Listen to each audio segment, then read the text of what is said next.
السلام علیکم ورحمۃ اللہ وبرکاتہ۔ میرے شوہر مجھے شہر کے سب سے بڑے ڈاکٹر کے پاس چیک اپ کے لیے لے گئے تھے۔ ڈاکٹر میرے شوہر کا پرانا دوست تھا۔ چیک اپ کے دوران جب شوہر باہر گیا تو ڈاکٹر نے نبض دیکھتے ہوئے چپکے سے میرے ہاتھ میں ایک کاغذ تھمایا جس پر کانپتے ہاتھوں سے لکھا ہوا تھا، تمہیں کوئی بیماری نہیں ہے، یہ شخص تمہیں دوائی کے نام پر روزانہ۔ آسمان پر گہرے کالے بادل چھائے ہوئے تھے اور نومبر کی سرد شام میں بارش کی بوندیں میرے بیڈ روم کی بڑے شیشے والی کھڑکی پر دستک دے رہی تھی۔ میں لیلا اپنے زندگی کے 30ویں سال میں کھڑی تھی اور میرے پاس وہ سب کچھ تھا جس کی خواہش دنیا کی کوئی بھی عورت کر سکتی ہے: دولت، شہرت، خوبصورتی اور ایک ایسا شوہر جو مجھے اپنی پلکوں پر بٹھا کر رکھتا تھا۔ میرے والد شہر کے سب سے بڑے بزنس ٹائکون تھے اور ان کے انتقال کے بعد ان کی اکلوتی بیٹی ہونے کے ناطے وہ تمام جائیداد، فیکٹریاں اور بینک بیلنس میرے نام ہو چکا تھا۔ میں نے کبھی دکھ یا تکلیف کا ذائقہ نہیں چکھا تھا سوائے ایک محرومی کے جو پچھلے 2 سالوں سے میرے دل میں ایک ناسور بن کر پل رہی تھی، اور وہ محرومی تھی اولاد کی کمی۔ میرے کانوں میں بارش کی آواز کے ساتھ ساتھ گھر میں پھیلی ہوئی وہ ویرانی بھی گونج رہی تھی جسے دنیا کا مہنگے سے مہنگا فرنیچر اور سجاوٹ بھی ختم نہیں کر سکتی تھی۔ میں اکثر سوچتی تھی کہ اللہ تعالیٰ نے مجھے سب کچھ دیا ہے، مگر وہ ایک ننھی سی جان نہیں دی جو مجھے ماں کہہ کر پکارے۔ میری شادی عاصم سے ہوئی تھی۔ عاصم جو نہ صرف وجیحہ اور خوبصورت تھے بلکہ ان کا اخلاق اور رویہ ایسا تھا کہ مجھے اپنی قسمت پر رشک آتا تھا۔ ہماری لو میرج نہیں تھی بلکہ یہ ایک روایتی رشتہ تھا جو میرے والد نے اپنی زندگی میں طے کیا تھا۔ عاصم ایک درمیانی طبقے سے تعلق رکھتے تھے، مگر ان کی ذہانت اور قابلیت نے میرے والد محترم کو متاثر کر دیا تھا، اور شادی کے بعد عاصم نے جس طرح میرا اور میرے بزنس کا سنبھالا لیا تھا وہ قابل تعریف تھا۔ مجھے بزنس کی پیچیدگیوں کی سمجھ بوجھ نہیں تھی، میں تو آرٹس اور لٹریچر کی طالبہ رہی تھی۔ مجھے تو صرف پینٹنگز بنانے اور کتابیں پڑھنے کا شوق تھا۔ اس لیے والد کے بعد جب میں گھبرا گئی تو عاصم نے ایک مضبوط دیوار کی طرح مجھے سہارا دیا۔ انہوں نے کہا تھا کہ لیلا، تم صرف اپنے گھر پر اپنی زندگی انجوائے کرو، یہ دفتر اور یہ فیکٹریوں کے جھمیلے میں سنبھال لوں گا۔ اور واقعی انہوں نے ایسا ہی کیا۔ وہ صبح سویرے نکلتے اور رات گئے گھر لوٹتے، لیکن اس شدید مصروفیات کے باوجود وہ میرے لیے وقت نکالنا کبھی نہیں بھولتے تھے۔ میرا خیال رکھنا، میری چھوٹی چھوٹی خواہشوں کو پورا کرنا ان کی زندگی کا جیسے مقصد تھا۔ لیکن آج کل میں ان کی آنکھوں میں ایک چھپی ہوئی اداسی دیکھ رہی تھی، اور میں جانتی تھی کہ اس اداسی کی وجہ میں ہوں، یعنی میرا بانجھ پن۔ شادی کے پہلے سال تو ہم نے سوچا کہ ابھی جلدی کیا ہے، لیکن جب دوسرا سال شروع ہوا اور ہماری گود ہری نہ ہوئی تو مجھے تشویش ہونے لگی۔ میں نے کئی ڈاکٹرز کو دکھایا، کئی ٹیسٹ کروائے، سب کا کہنا تھا کہ بظاہر سب ٹھیک ہے، بس کچھ ہارمونل مسائل ہیں جو وقت کے ساتھ ساتھ ٹھیک ہو جائیں گے۔ لیکن وقت گزرتا جا رہا تھا اور میرا آنگن ویران تھا۔ میں کھڑکی کے پاس کھڑی انہی سوچوں میں گم سم تھی کہ پیچھے سے قدموں کی آہٹ آئی، اور پھر دو مضبوط بازوؤں نے مجھے اپنے حصار میں لے لیا تھا۔ یہ عاصم تھے۔ ان کے وجود کی مانوس خشبوں نے میرے اعصاب کو پرسکون کر دیا تھا۔ انہوں نے نرمی سے میرے کندھے پر سر رکھا اور سرگوشی کی۔ کیا ہوا میری جان؟ پھر وہی اداسی۔ میں نے کتنی بار کہا ہے کہ تم ان باتوں کو سوچ کر خود کو ہلکان مت کیا کرو۔ میں نے مڑ کر ان کی طرف دیکھا، ان کے چہرے پر تھکاوٹ تھی مگر آنکھوں میں وہی بے پناہ محبت تھی۔ میں نے ان کے سینے پر سر رکھ دیا اور روحاں سے لہجے میں کہا، عاصم، میں کیا کروں؟ مجھ سے یہ خالی گھر کا کاٹ کھانے کو دوڑتا ہے۔ مجھے یہاں بچوں کی کلکاریاں چاہئیں، میں آپ کو باپ بننا دیکھنا چاہتی ہوں۔ عاصم نے میرے آنسو پہنچے اور مجھے صوفے پر بٹھا دیا۔ انہوں نے میرے ہاتھ اپنے ہاتھوں میں لیے اور بہت پیار سے سمجھاتے ہوئے کہا، لیلا، تم جانتی ہو نا، میرے لیے تم سے بڑھ کر کوئی بھی چیز نہیں ہے۔ اولاد اللہ تعالیٰ کی دین ہے، جب اس کی مرضی ہوگی وہ دے گا، اور اگر نہ بھی دی تو کیا ہوا؟ ہم دونوں ایک دوسرے کے لیے کافی نہیں ہیں۔ ان کی ان باتوں سے مجھے عارضی تسلی تو مل جاتی تھی، مگر دل کا بوجھ کم نہیں ہوتا تھا۔ مجھے لگتا تھا کہ عاصم صرف میرا دل رکھنے کے لیے یہ سب کچھ کہتے ہیں، ورنہ مرد کو تو اپنی نسل چلانے کی خواہش ہوتی ہی ہے۔ اور پھر پچھلے 1 سال سے عاصم نے میری اس پریشانی کا حل نکالنے کی جو کوشش شروع کی تھی، وہ ان کی محبت کا سب سے بڑا ثبوت تھا۔ مجھے یاد ہے وہ رات جب وہ گھر آئے تو ان کے چہرے پر ایک امید کی چمک تھی۔ انہوں نے جیب سے ایک چھوٹی سی ڈبی نکالی تھی جس پر کوئی لیبل نہیں تھا، اور کہا تھا، لیلا، آج میں نے اپنے ایک بہت پرانے دوست سے بات چیت کی ہے جو امریکہ میں بہت بڑا ڈاکٹر ہے، اور اس نے مجھے یہ خاص امپورٹڈ میڈیسن بھیجی ہیں۔ اس نے کہا ہے کہ یہ ہارمونز کو بیلنس کرنے کے لیے دنیا کی بہترین دوا ہے، اور اس کے ریزلٹس 100% ہیں۔ میں نے وہ ڈبی امید بھری نظروں سے دیکھی تھی، جیسے وہ ڈبی نہیں بلکہ اعلیٰ دین کا چراغ ہو۔ عاصم نے کہا تھا کہ بس ایک شرط ہے، یہ دوا تمہیں روزانہ رات کو سونے سے پہلے کھانی ہوگی، اور ایک بھی ناغہ نہیں کرنا ہوگا۔ میں نے اسی وقت حامی بھر لی تھی۔ اس دن سے لے کر آج تک پورا 1 سال ہو چکا تھا۔ عاصم روزانہ رات کو خود اپنے ہاتھ سے گرم دودھ کا گلاس اور وہ گولی مجھے دیتے تھے۔ وہ کبھی نہیں بھولتے تھے، چاہے وہ کتنے ہی تھکے ہارے ہوئے ہوں یا گھر کتنی ہی دیر سے ہیں۔ ان کا پہلا سوال یہی ہوتا تھا، لیلا، دوائی کھائی؟ اور اگر میں نے نہ کھائی ہوتی تو وہ خود کچن میں جا کر دودھ گرم کرتے اور مجھے گولی کھلاتے۔ ان کی یہ کیئر دیکھ کر میری آنکھیں بھر آتی تھیں کہ دنیا میں ایسا شوہر کہاں ملتا ہے جو اپنی بیوی کی بیماری اور علاج کا اتنا خیال رکھے۔ کئی بار مجھے اس گولی کو کھا کر عجیب سی تھکاوٹ اور چکر محسوس ہوتے۔ میں نے عاصم سے شکایت بھی کی کہ عاصم، جب سے یہ دوائی شروع کی ہے میرا وزن بڑھ رہا ہے اور طبیعت بوجھل رہتی ہے۔ تو وہ مسکرا کر میرے ماتھے پر بوسہ دیتے اور کہتے، میری بھولی لیلا، یہ دوائی کا اثر ہے، اس کا مطلب ہے کہ دوائی کام کر رہی ہے، تمہارا جسم ماں بننے کے لیے تیار ہو رہا ہے، تھوڑی سی تکلیف تو برداشت کرنی پڑے گی نا۔ اور میں ان کی بات پر یقین کر لیتی، کیونکہ مجھے عاصم پر اندھا اعتماد تھا۔ مجھے لگتا تھا کہ یہ شخص میری جان لے سکتا ہے مگر مجھے دکھ نہیں دے سکتا۔ لیکن مسئلہ یہ تھا کہ 1 سال گزرنے کے باوجود بھی کوئی خوشخبری نہیں ملے تھی۔ ہر مہینے کے آخر میں جب مجھے اپنی امید ٹوٹتی ہوئی محسوس ہوتی تو میں اسی ڈپریشن میں چلی جاتی۔ میں کمرے میں بند ہو کر روتی رہتی اور عاصم مجھے گھنٹوں دلاسا دیتے۔ وہ کہتے، کوئی بات نہیں، شاید اگلے مہینے، شاید اللہ تعالیٰ ہمارا امتحان لے رہا ہے۔ مگر اب میرے صبر کا پیمانہ لبریز ہو چکا تھا۔ میں اس انتظار اور امید و بیم کی کیفیت سے تھک ہار چکی تھی۔ آج صبح میں نے عاصم سے بہت سخت لہجے میں بات کی تھی۔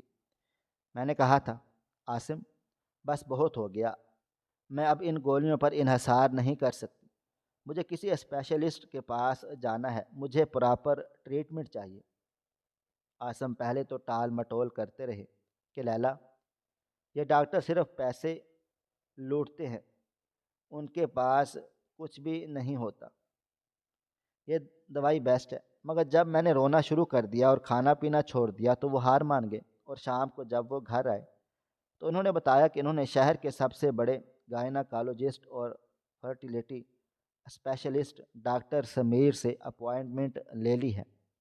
ڈاکٹر سمیر کا نام میں نے بھی سن رکھا تھا، وہ بہت مشہور تھے۔ عاصم نے بتایا کہ اتفاق سے سمیر ان کا بہت پرانا یار دوست بھی ہے، اور اس سے بہتر ڈاکٹر کوئی بھی نہیں ہو سکتا۔ میں یہ سن کر بہت زیادہ خوش ہوئی۔ چلو اب کسی ماہر کے پاس جا رہے ہیں۔ بارش تھم چکی تھی۔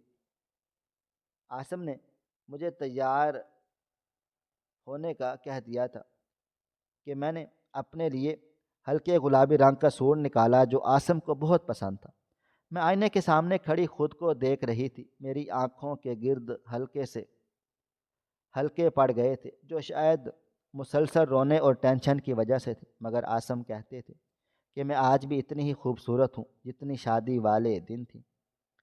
میں نے بال برش کیے اور عاصم کمرے میں داخل ہوئے۔ انہوں نے تیار ہو کر سیاہ رنگ کا سوٹ پہنا ہوا تھا جس میں وہ بہت پرکشش لگ رہے تھے۔ انہوں نے مجھے آئینے میں دیکھا اور پیچھے سے آ کر میرے گلے میں ایک باریک سی سونے کی چین پہنا دی۔ میں چونکی۔ یہ کیا ہے؟ انہوں نے مسکرا کر کہا، یہ گڈ لک چارم ہے۔ آج ہم ڈاکٹر صاحب کے پاس جا رہے ہیں۔ میرا دل کہتا ہے کہ اب سب ٹھیک ٹھاک ہو جائے گا۔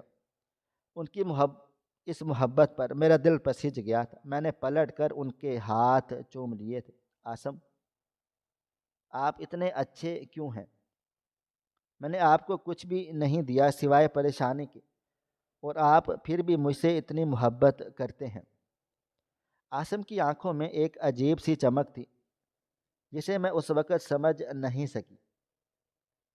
میرا چہرہ انہوں نے ہاتھوں میں لے کر کہا، لیلا، محبت لینا دینا نہیں ہوتی، بس ہوتی ہے۔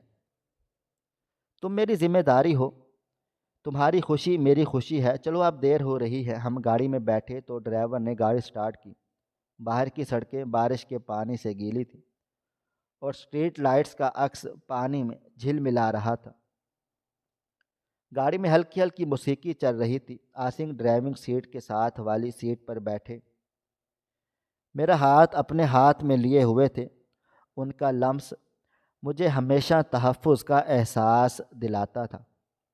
میں نے کھڑکی سے باہر دیکھتے ہوئے سوچا کہ کاش یہ ڈاکٹر مسیحا ثابت ہو، کاش میرے آنگن میں بھی پھول کھل جائیں۔ میں نے عاصم سے پوچھا، آپ کے دوست ہیں ڈاکٹر سمیر؟ میں نے پہلے کبھی ان کا ذکر نہیں سنا آپ سے۔ عاصم نے سرسری انداز میں کہا، ہاں وہ دراصل ہم بزنس کلب میں ملتے جلتے تھے اور کافی پرانی شناسائی تھی۔ اچھا انسان ہے اور اپنے پیشے میں بہت ماہر ہے۔ میں نے اسے تمہاری کیس ہسٹری فون پر بتا دی تھی۔ اس نے کہا ہے کہ وہ پوری کوشش کرے گا۔ میں نے اطمینان کا سانس لیا۔ چلو ڈاکٹر عاصم کا واقف تو ہے تو وہ اور زیادہ توجہ دے گا۔ راستہ بھر میں دعائیں مانگتی رہی۔ میرا دل زور زور سے دھڑک رہا تھا۔ ایک انجانا سا خوف بھی تھا کہ اگر اس ڈاکٹر نے بھی کہہ دیا کہ میں کبھی ماں نہیں بن سکتی تو میں کیا کروں گی؟ کیا عاصم تب بھی مجھ سے ایسی ہی محبت کریں گے، یا پھر ان کے خاندان والے انہیں دوسری شادی پر مجبور کر دیں گے؟ حالانکہ عاصم کے گھر والے یعنی ان کی والدہ اور بہنیں بظاہر بہت اچھی تھی، مگر اولاد کا طعنہ وہ بھی کبھی کبھی باتوں باتوں میں دے دیتی تھی، جسے عاصم ہمیشہ ہنسی میں اڑا دیتے یا میری سائیڈ لیتے تھے۔ مجھے یاد ہے پچھلے ہفتے عاصم کی امی نے کہا تھا، بیٹا اب تو دوا دارو کروا لو، نسل بھی چلائی ہے، یہ ساری زندگی دولت غیروں کو دے کر جاؤ گے۔ تو عاصم نے سختی سے کہا تھا، امی پلیز لیلا کو پریشان مت کریں، اولاد ہمارے نصیب کی بات ہے۔ عاصم کی یہ حمایت مجھے ان کا مزید گرویدہ بنا دیتی تھی۔ گاڑی ایک بہت بڑے اور جدید عمارت کے سامنے رکی جس پر بڑے حروف میں لائف کیئر کلینک لکھا ہوا تھا۔ یہ شہر کا سب سے مہنگا اور پوش کلینک تھا۔ عاصم نے دروازہ کھولا اور میرا ہاتھ تھام کر مجھے باہر نکالا۔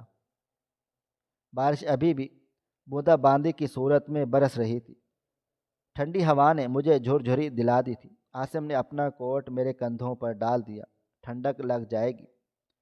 ان کا یہ عمل وہاں کھڑے گارڈ اور استقبالیہ پر موجود عملے نے بھی دیکھا، اور میں دل ہی دل میں فخر محسوس کرنے لگی کہ میرا شوہر میرا کتنا خیال رکھنے والا ہے۔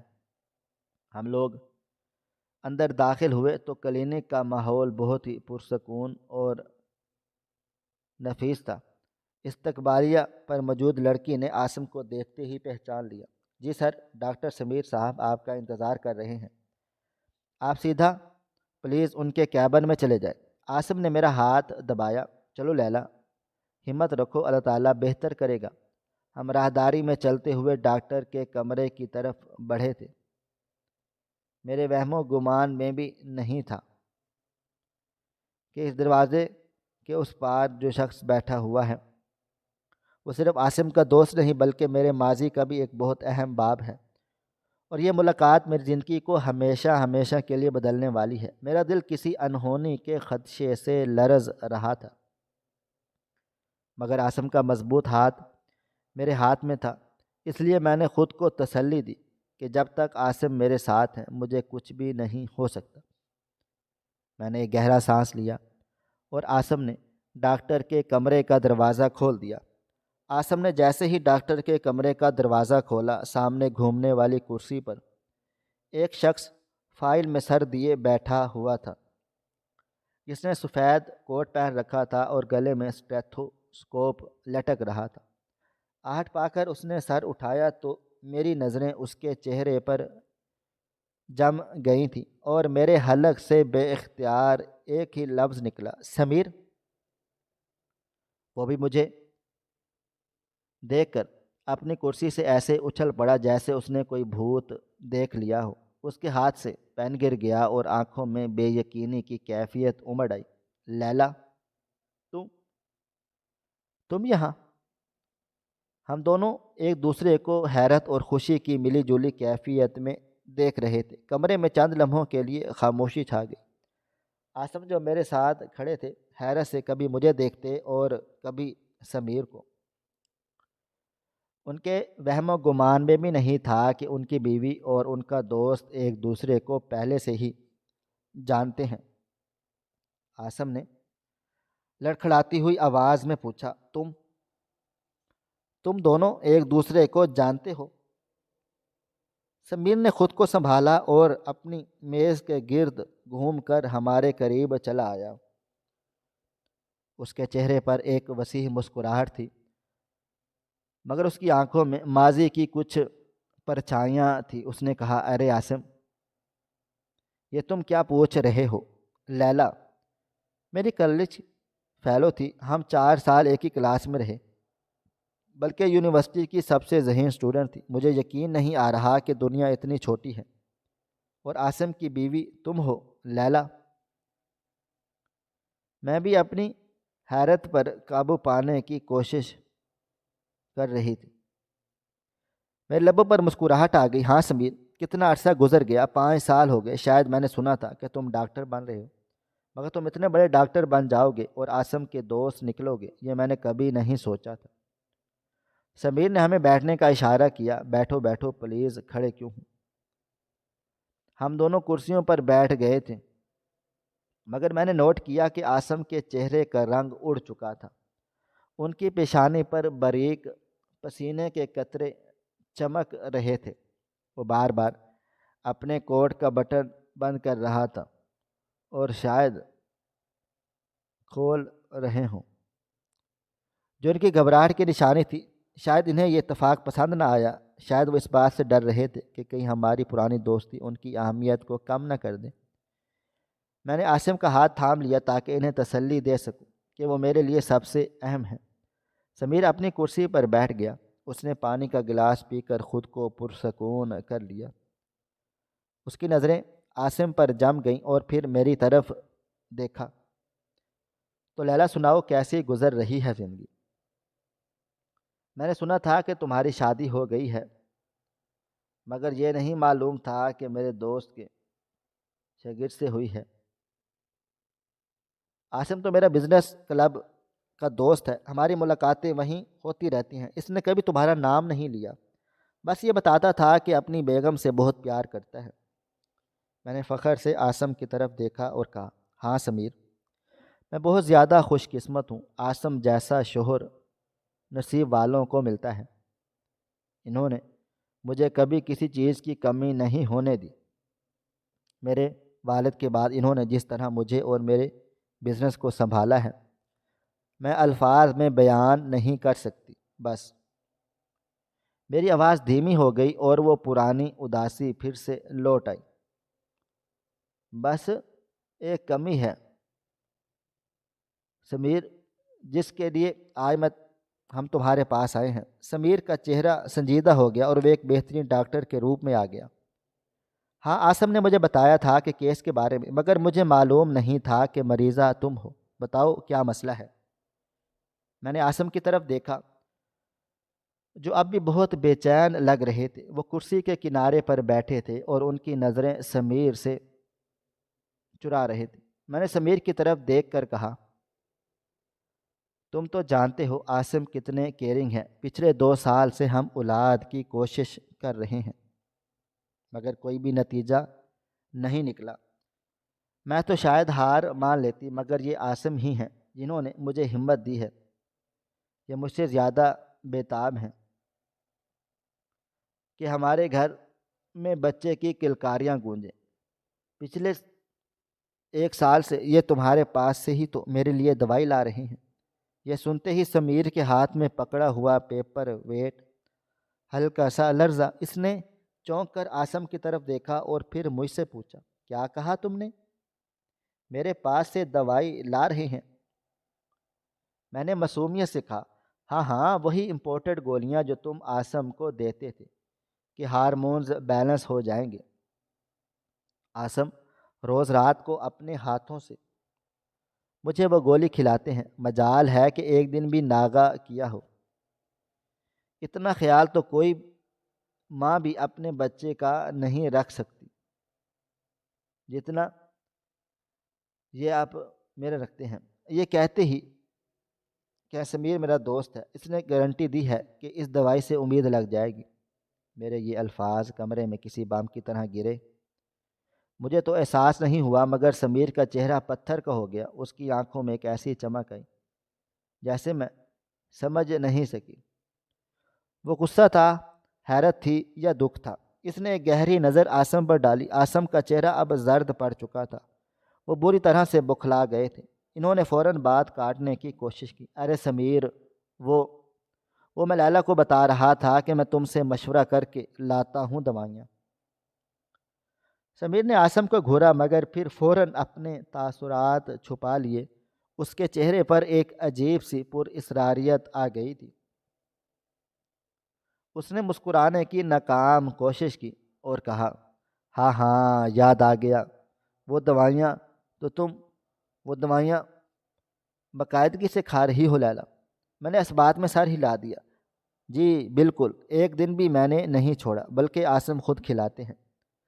سمیر نے ایک لمبا سانس لیا اور اپنی کرسی کی پشت سے ٹیک لگا لی۔ اس کی انگلیاں میز پر رکھے ہوئے قلم سے کھیل کود رہی تھیں، مگر اس کی نظریں میرے چہرے پر جمی تھیں، جن میں اب ہمدردی کے سائے لہرا رہے تھے۔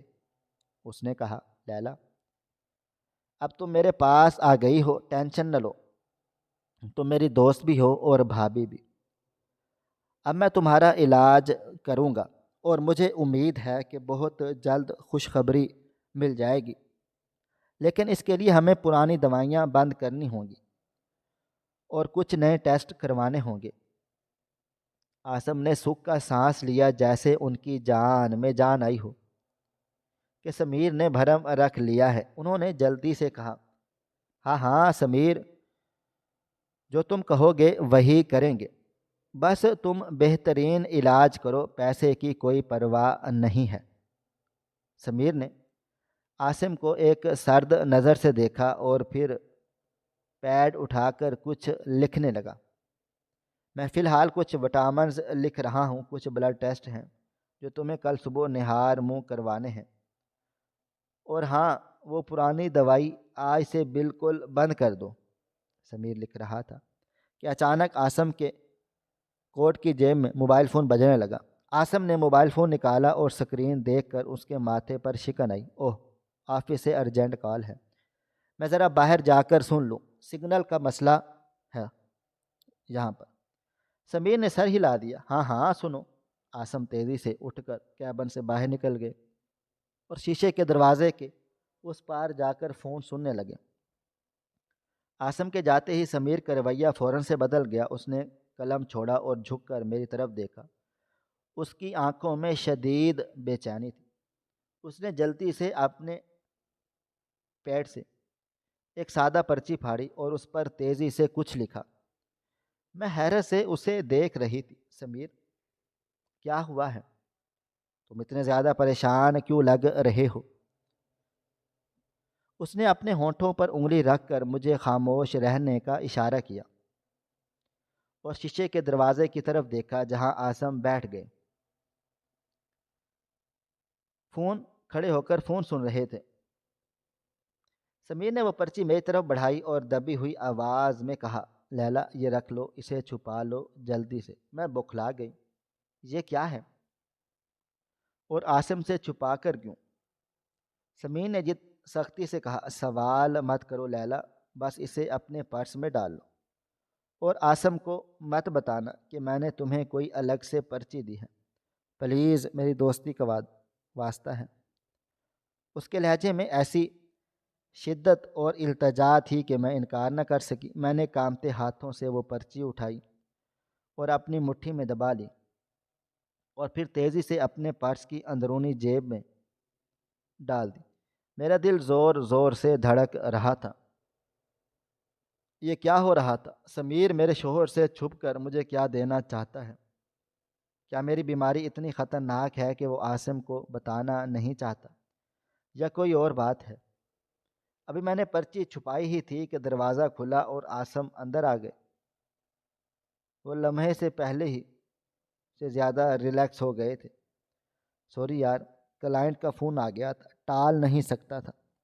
سمیر اب بالکل نارمل ہو چکا تھا۔ وہ دوبارہ اپنے پیڈ پر لکھ رہا تھا، کوئی بات نہیں آسم، بزنس بھی بہت ضروری ہے۔ سمیر نے وہ پیڈ سے نسخہ پھاڑا جس پر اس نے وٹامنز اور ٹیسٹ لکھے تھے اور آسم کی طرف بڑھا دیے۔ یہ لو دوائیاں، تمہیں شروع کرواؤں اور یہ ٹیسٹ کروا کر میں پرسوں تک مجھے رپورٹ دکھانا۔ آسم نے پرچی لی اور شکریہ ادا کیا۔ تھینک یو سمیر، یا تم نے میرا بہت بڑا بوجھ ہلکا کر دیا۔ میں لیلا کو لے کر بہت زیادہ پریشان تھا۔ سمیر نے ایک عجیب سی مسکراہٹ کے ساتھ کہا، فکر نہ کرو آسم، اب لیلا صحیح ہاتھوں میں ہے، سب سچ سامنے آ جائے گا۔ میرا مطلب ہے سب رپورٹ سامنے آ جائے گی۔ آسم نے اس جملے پر زیادہ غور نہیں کیا۔ وہ جانے کے لیے کھڑے ہو گئے۔ میں بھی اٹھ کھڑی ہوئی۔ میرا دل ابھی بھی دھک دھک کر رہا تھا اور میرا ہاتھ بار بار پرس کو چھو رہا تھا جہاں وہ خفیہ پرچی رکھی تھی۔ سمیر بھی ہمیں چھوڑنے کے لیے دروازے تک آیا تھا۔ جاتے ہوئے اس نے مجھے ہاتھ ملایا تھا اور میری آنکھوں میں دیکھ کر کہا، لیلا اپنا خیال رکھنا، اور جو میں نے اشارہ کیا ہے کہ اس پر سختی سے عمل کرنا۔ میں سمجھ گئی کہ اس کا اشارہ پرچی کی طرف ہے۔ میں نے اس بات میں سر ہلایا۔ خدا حافظ سمیر، پھر ملیں گے۔ ہم کلینک سے باہر نکلے۔ بارش تھم چکی تھی مگر میرے اندر ایک طوفان برپا ہو چکا تھا۔ آسم بہت خوش تھے۔ وہ گاڑی چلاتے ہوئے مجھے اپنی سیٹی بجا رہے تھے۔ دیکھا لیلا، کتنا اچھا ڈاکٹر ہے۔ سمیر، مجھے یقین ہے اب سب ٹھیک ہو جائے گا۔ میں نے بامشکل مسکرا کر کہا، جی آسم، آپ ٹھیک کہتے ہیں۔ راستے بھر میں خاموش رہی۔ میرا سارا دھیان اس پرچی کی طرف تھا۔ میں جاننا چاہتی تھی کہ اس میں کیا لکھا ہے مگر آسم میرے ساتھ تھے۔ میں پرچی نکال کر پڑھ نہیں سکتی تھی۔ گھر پہنچ کر میں نے آسم کو میرے کمرے میں بھیج دیا تھا۔ آسم کے ساتھ ہی رہی۔ ہم نے ساتھ کھانا کھایا۔ آسم نے ٹی وی لگایا اور مجھے اپنے ساتھ بٹھا لیا۔ مجھے ان کی قربت آج پہلی بار عجیب لگ رہی تھی۔ مجھے سمیر کی وہ گھبرائی ہوئی آنکھیں یاد آ رہی تھی اور آسم کا وہ پسینہ کیا کوئی ایسی بات تھی جو میں نہیں جانتی تھی؟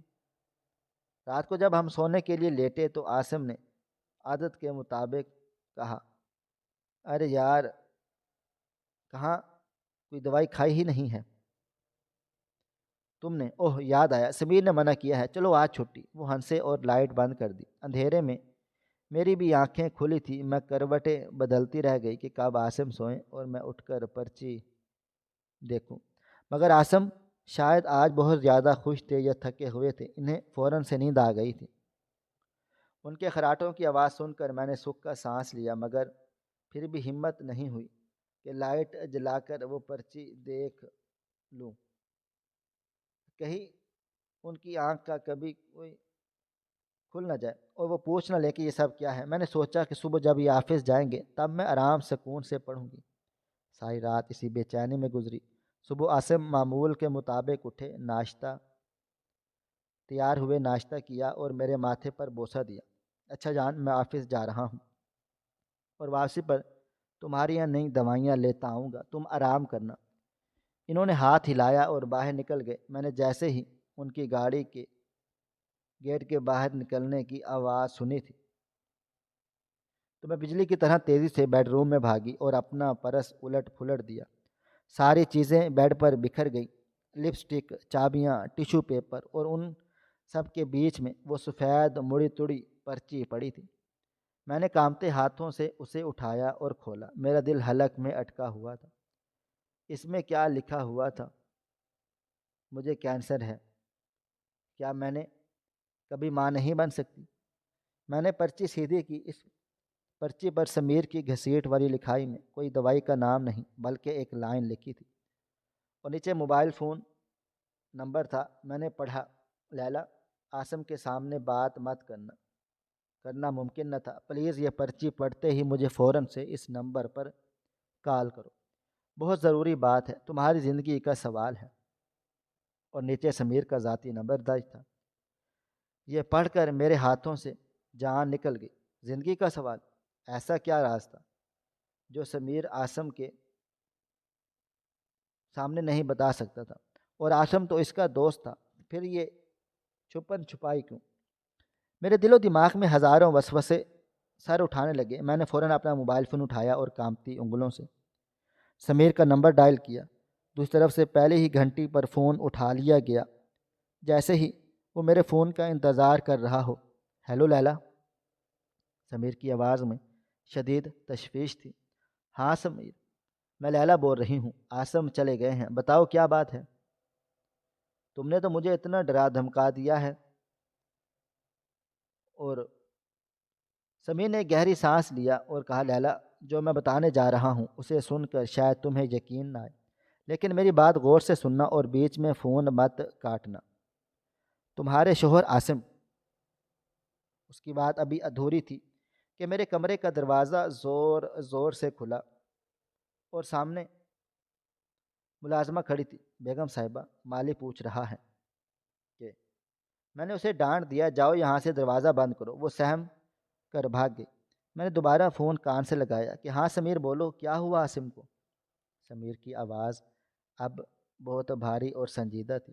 لیلا، وہ گولیاں جو تم 1 سال سے کھا رہی ہو، اور وہ جو عاصم مجھ سے یہ کہہ کر لے جاتا تھا کہ کسی غریب رشتہ دار کو دینی ہے، وہ گولیاں اولاد پیدا کرنے کی نہیں تھی، وہ معنی حمل گولیاں تھیں جو حمل روکنے کے لیے استعمال ہوتی ہیں، اور اگر اتنے لمبے عرصے تک کھائی جائیں تو عورت ہمیشہ ہمیشہ کے لیے بانجھ ہو سکتی ہے۔ یہ سنتے ہی موبائل فون میرے ہاتھ سے چھوٹ کر کلین پر جا گرا اور میرے کانوں میں ایک لمبی سیٹی بجنے لگی، جیسے کسی نے میرے وجود کے خرچے اڑا دیے ہوں۔ موبائل میرے ہاتھ سے گر چکا تھا، مگر کلین پر پڑے ہوئے کے باوجود اس میں سے سمیر کی آواز آ رہی تھی، ہیلو لیلا، ہیلو۔ جیسے تیسے خود کو سنبھالا اور کانپتے ہاتھوں سے موبائل اٹھا کر دوبارہ کان سے لگایا۔ میرے حلق میں کانٹے چبھ رہے تھے۔ سمیر، یہ تم کیا کہہ رہے ہو؟ عاصم ایسا کیوں کریں گے؟ وہ تو اولاد کے لیے تڑپتے ہیں۔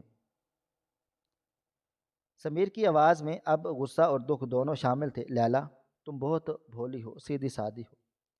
عاصم اولاد کے لیے نہیں تڑپتا، وہ صرف تمہاری دولت کے لیے تڑپتا ہے۔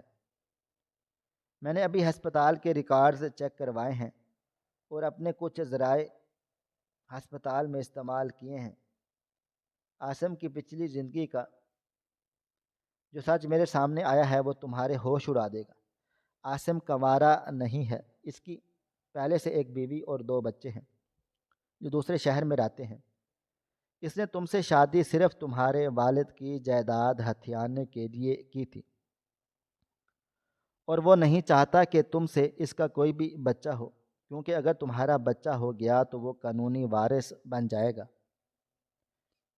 اور عاصم تمہیں آسانی سے راستے سے نہیں ہٹا سکے گا۔ وہ تمہیں باج بنا کر اور جائیداد اپنے نام کروا کر تمہیں طلاق دینے والا ہے۔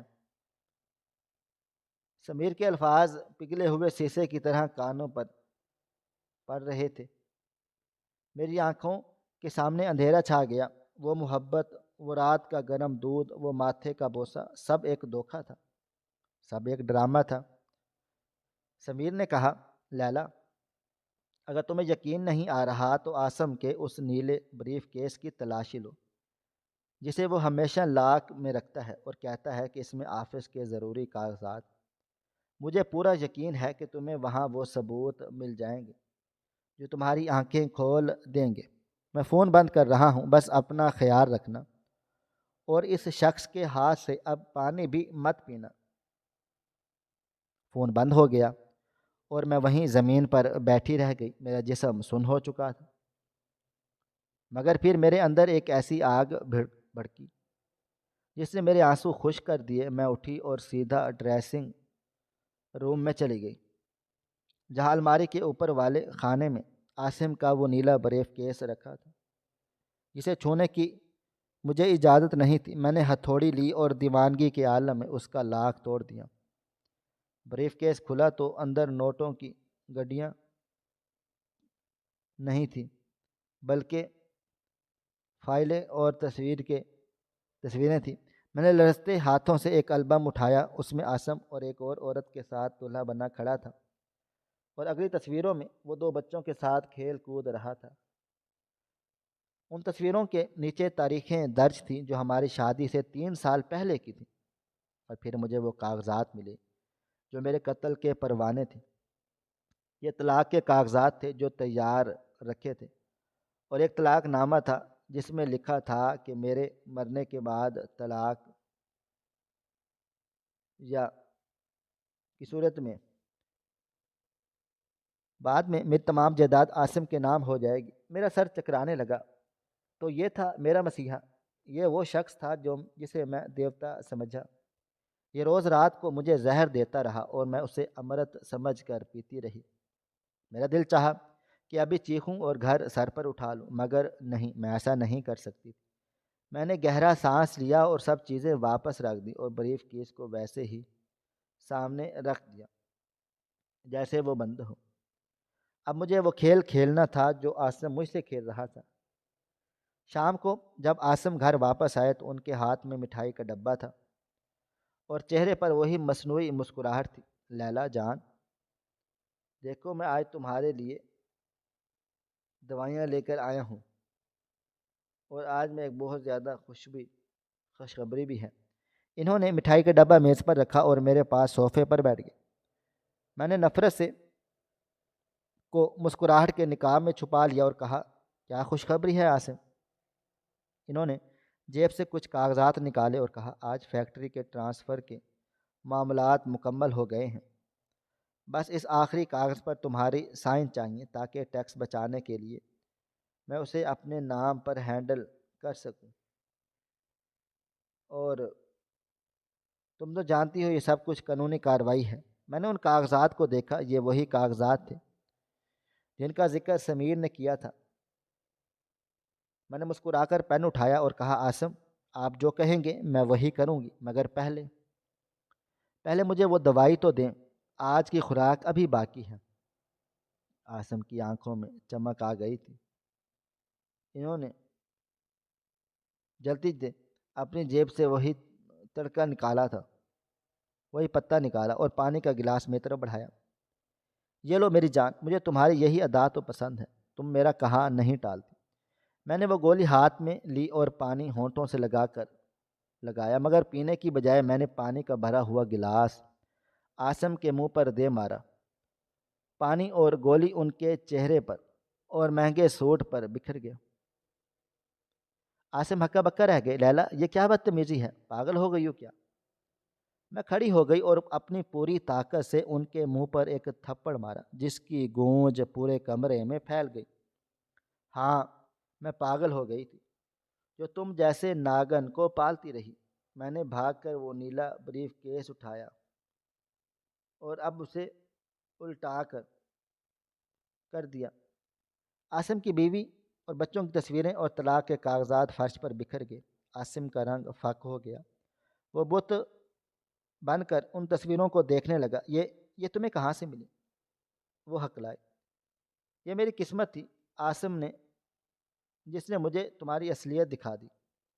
میں دھاڑ کر بولا، تم مجھے بانجھ بناتے رہے، تم مجھے اولاد کی امید دلا کر میری کوکھ کا سودا کرتے رہے۔ تمہیں کیا لگتا تھا کہ لیلا بے وقوف ہے؟ لیلا اندھی ہو سکتی ہے مگر مردہ نہیں۔ عاصم کا چہرہ اب خوفناک ہو چکا تھا۔ انہوں نے نقاب اتار پھینکا۔ ہاں ہاں، یہ سچ ہے۔ وہ چیخے چلائے، مجھے تمہاری دولت چاہیے تھی، تمہاری اولاد نہیں۔ میرے پاس اب میرے اپنے بچے موجود ہیں، مجھے مزید بوجھ نہیں چاہیے تھا۔ تم تو بس ایک زینہ تھی جسے استعمال کر کے میں اوپر جانا چاہتا تھا، اور اب تم اسے دیکھ لو، یہ سب کچھ دیکھ ہی لیا ہے تو یہ جان لو کہ یہ جائیداد تو میں تم سے لے کر ہی رہوں گا، چاہے زبردستی ہی سائن کیوں نہ کروانے پڑے۔ وہ میری طرف بڑھے، ان کی آنکھوں میں خون اتر آیا تھا۔ میں پیچھے ہٹی مگر ڈری نہیں۔ رک جاؤ عاصم، بھول جاؤ کہ تم اس گھر کے مالک ہو۔